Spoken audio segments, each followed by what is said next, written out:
10.000 con Jesús, sacerdotes. Queridos amigos, en este tercer domingo de Pascua, la Iglesia nos presenta el Evangelio de San Lucas, capítulo 24, versículos que van del 35 al 48. Para poder comprender bien este Evangelio, quisiera compartir la estructura fundamental de este capítulo 24 de San Lucas, dedicado íntegramente a la resurrección. Podríamos presentar este capítulo como un tríptico. Se trata en efecto de un tríptico con 3 escenas sobre la resurrección.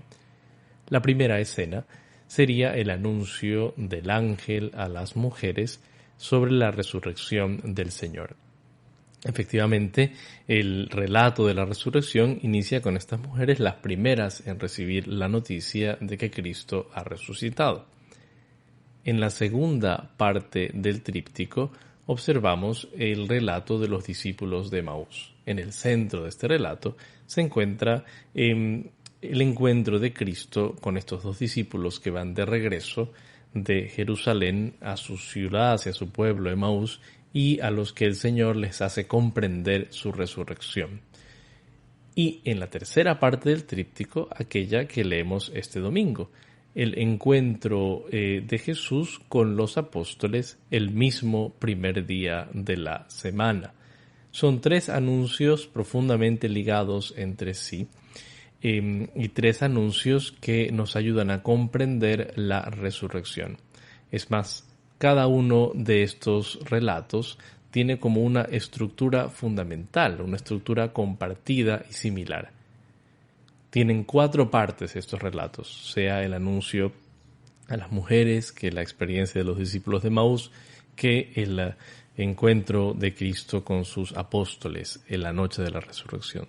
Los 3 ocurren el mismo día de la resurrección. Las 4 partes son confusión inicial, reprensión o reproche, si queremos verlo así, de parte de Jesús, instrucción y luego testimonio. Repito, cada uno de estos pasajes, cada parte del tríptico de San Lucas sobre la resurrección tiene 4 partes: confusión, reprensión, instrucción y testimonio. Vamos a ver entonces en qué consiste en primer lugar la confusión de los apóstoles. En el versículo 35 se nos cuenta que los de Emaús, al volver, se encuentran con los discípulos que se encuentran a puertas cerradas y llegan contentos y emocionados para darles a los apóstoles, a los 11, la noticia de que Cristo ha resucitado. Sin embargo, al llegar son los 11 los que le dan la noticia. Les dicen: verdaderamente ha resucitado el Señor y se ha aparecido a Simón. Los apóstoles le hacen saber si efectivamente a los de Emaús que el Señor ha resucitado. Y los de Emaús cuentan que a su vez ya lo saben y explican la experiencia que han tenido y cómo lo han reconocido en la fracción del pan. Y el versículo 36 nos cuenta que mientras ellos estaban hablando, Jesús se puso en medio de ellos. Se utiliza el verbo histemi. Jesús se plantó, casi podríamos decir, en medio de ellos. Lo veíamos ya la semana pasada en el Evangelio de San Juan. Jesús está en medio de ellos y les dice: Eirene yumin shalom alechem, la paz con ustedes. Nuevamente esta idea de que el primer don del resucitado es el don de la paz. Ahora, ¿qué ocurre con los apóstoles? Se confunden completamente. Se llenan de espanto, de pavor, de terror y miedo. Son las 2 expresiones que se usan. ¿Por qué? Porque pensaban que estaban viendo un pneuma, un espíritu, un fantasma. Están confundidos, efectivamente. Y es interesante porque ellos ya habían escuchado el anuncio de Simón, le habían creído, habían dicho: sí, que el Señor ha resucitado, qué interesante, ¿no? Tanto así que cuando los de Emaús llegan, dicen: no, verdaderamente ha resucitado el Señor y se ha parecido a Simón. Pero cuando ya se les aparece a ellos, les parece algo fuera de este mundo. Están confundidos, aún no saben qué está pasando. Y en esta confusión hay 2 partes interesantes. Primero, Jesús se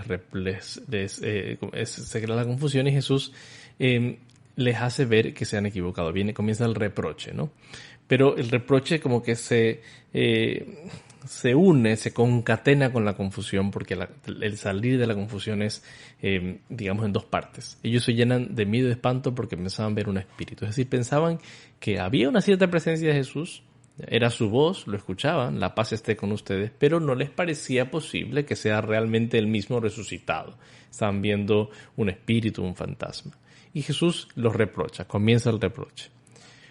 Les dijo, ¿por qué se asustan? ¿Por qué se preocupan, se asustan y permiten en sus corazones estos pensamientos? ¿Por qué permiten en sus corazones estos pensamientos? ¿Por qué estos pensamientos, estos dialogismos, ese usa el verbo anabaino, se levantan en sus corazones? ¿Por qué Jesús les reprocha? Porque ellos no están comprendiendo lo que significa la resurrección. Creen que están delante de un fantasma y eso les da miedo.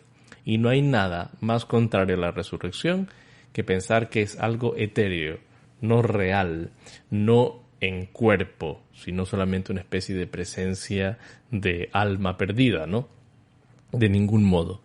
Por eso Jesús les reprocha estos pensamientos que no son de acuerdo a la resurrección. Por eso, a lo largo del tiempo, todos aquellos que han negado que Jesucristo ha resucitado en la carne, niegan la verdad más importante sobre la fe. Y a ellos el Señor les puede decir, oigan, ¿por qué permiten que se levanten estos pensamientos en sus corazones?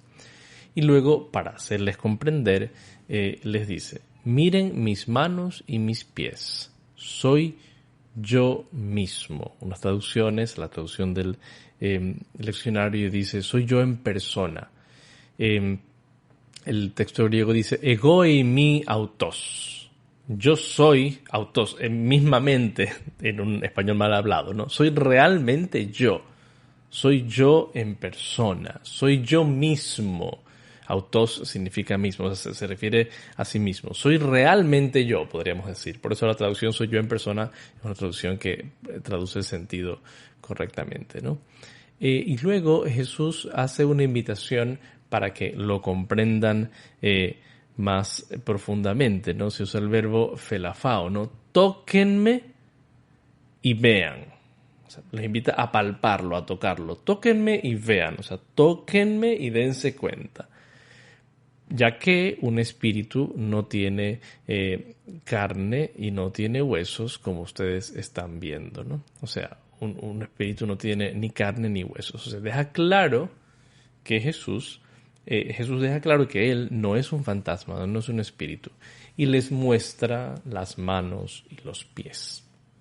Y entonces es interesante porque allí comienza a disiparse la incredulidad de los discípulos o su confusión, pero todavía no terminan de creer. Y el versículo 41 es muy interesante, muy bello. Como no acababan de creer. Ya, literalmente todavía, sin embargo, incrédulos. Apisteo es el verbo usado, sin fe.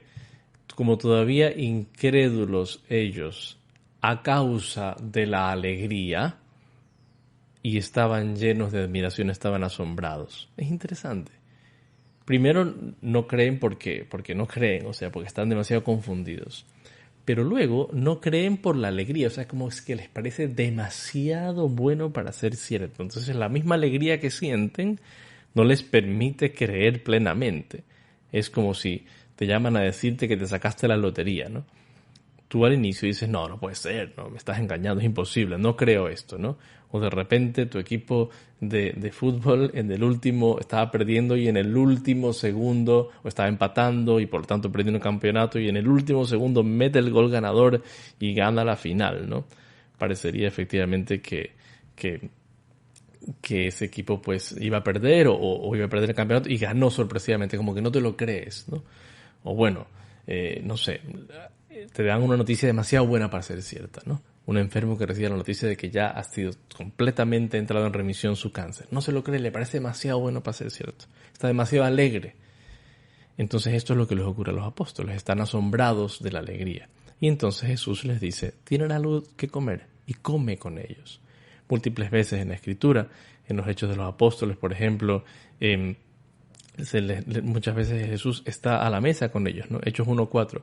Mientras estaba a la mesa con ellos, les mandó no alejarse de Jerusalén. O sea, comparte la mesa con sus discípulos porque comparte la vida resucitada con ellos como signo de su comensalidad, pero también como signo de la realidad, y come delante de ellos.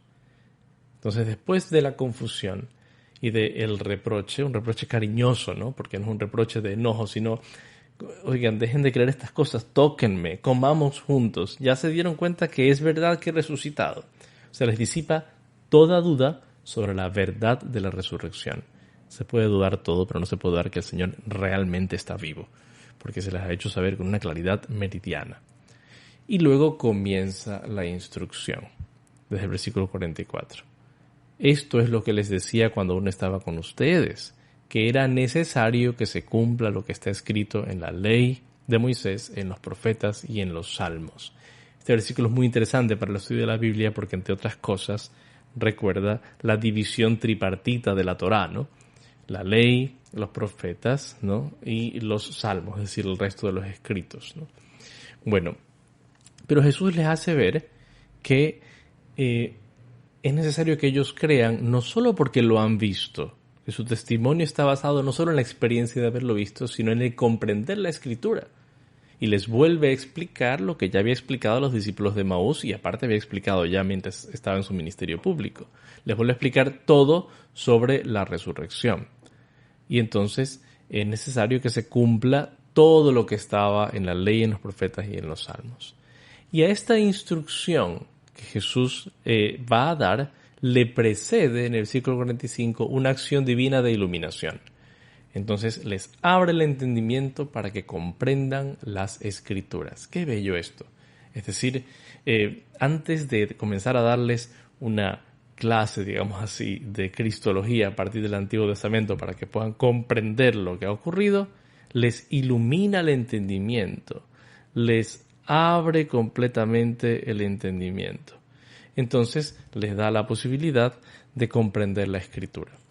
Y los comienza a instruir en dos materias, podríamos decir, cristología y eclesiología, hablando de esta manera, ¿no? ¿Qué es lo primero que les dice en el versículo 46? Así está escrito, que el Cristo tiene que padecer y resucitar de entre los muertos al tercer día. Esto es el súper resumen de lo que Jesús les habrá dicho, explicándole cada parte de la Escritura. Es interesante porque luego en los discursos de Pedro y de los demás apóstoles vemos esta cristología de Jesús. Cuando Pedro habla, cita el profeta Joel, cita el Salmo 16, cita otros salmos, cita el profeta Isaías. O sea, ellos han escuchado esta cristología bíblica del mismo Jesús y luego la reproducen. Entonces, lo primero que Jesús les enseña es cristología. Si está escrito, el Cristo tiene que padecer y resucitar. Pero la segunda enseñanza bíblica que les da es sobre la eclesiología, sobre la misión. Versículo 47, y que se predique en su nombre la conversión para el perdón de todos los pecados a todas las gentes, comenzando desde Jerusalén. Entonces, lo que se cumple no es solamente la vida de Cristo que muere y resucita. Se cumple también, y eso es lo que va a empezar a cumplirse ahora, la predicación del nombre del Señor hasta los últimos confines de la tierra para el perdón de los pecados. Y termina el pasaje con el testimonio, de una manera sencillísima, o sea, en un versículo, es más, en 3 palabras. Lucas 24, 48. Humeis mártires tuton. Ustedes testigos de esto. Es hermoso esto, ¿no? Porque Jesús nombra a sus apóstoles testigos de estas cosas, testigos de la resurrección, testigos de la vida de Cristo. Y de hecho, en los libros de los Hechos de los Apóstoles comienza con esta idea, se abre con la idea, ustedes serán mis testigos, darán testimonio de mí en Jerusalén, en Judea, en Samaria y por toda la tierra. Efectivamente, queridos amigos, aquí vemos resumido toda la dinámica del Evangelio y tenemos un itinerario para nuestra fe. Nosotros también partimos muchas veces de la confusión. Necesitamos que el Señor nos reprenda un poco, ¿no? Nos haga entrar en la realidad de su vida. Pero sobre todo necesitamos que nos instruya con su palabra salvadora, con su presencia en la Eucaristía, y recordemos que somos testigos de lo que el Señor nos invita a vivir. Feliz Pascua de Resurrección. Que Dios los bendiga.